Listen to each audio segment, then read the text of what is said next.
West Karbi Anglong longli kimi pen kam kiklem kithek lapen akimang kipaching thur ponjia phan advantage Assam 2.0 amen pen MoU chetok pen hirjume pidun.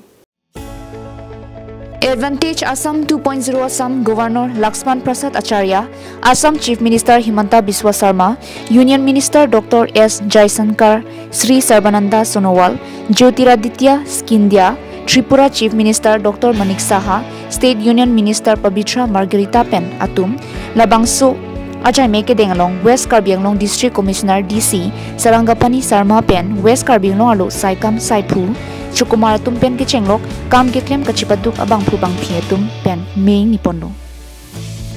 Malom sopor Assam Advantage 2.0 video conference along kachetongara do an pen lang dun si karjudun patini dunun ti pen aningarong chipi. Laso PWK DC Sarangapani Sarma ACS pen West Karbi Anglong District abaha longle kimi lapen havarara tatum kam ke klem kachipaduk atumaphan jasemet rabar ketiki no katiki ke phir ke thak Marat mareng ki pangreng sogasai ki klempen kachi pangreng thek jepan akirap ki pije tumaphan melong memorandum of understanding MoU alu kachetok pen ning pathi bangso varsai ki pi thek jepan SBI manager HDFC manager AGVB manager tumaphan phaponsi chingki chingwai chithan chimum pono Karbi Anglong Autonomous Council ke parlo Department thong ke batum pen setami kelang pangching pen kam ke klem kabor ia tumaphan kirung dunje phan duana varsai ki pi kenang sot alam the jailo Advantage Assam 2.0 ajar me ke dengalong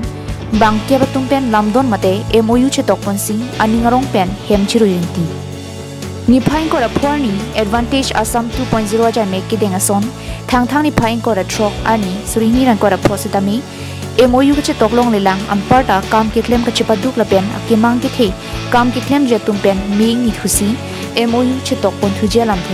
the WKDC SP Sarma pen lam the peklang. At the same time, I am going to declare certain things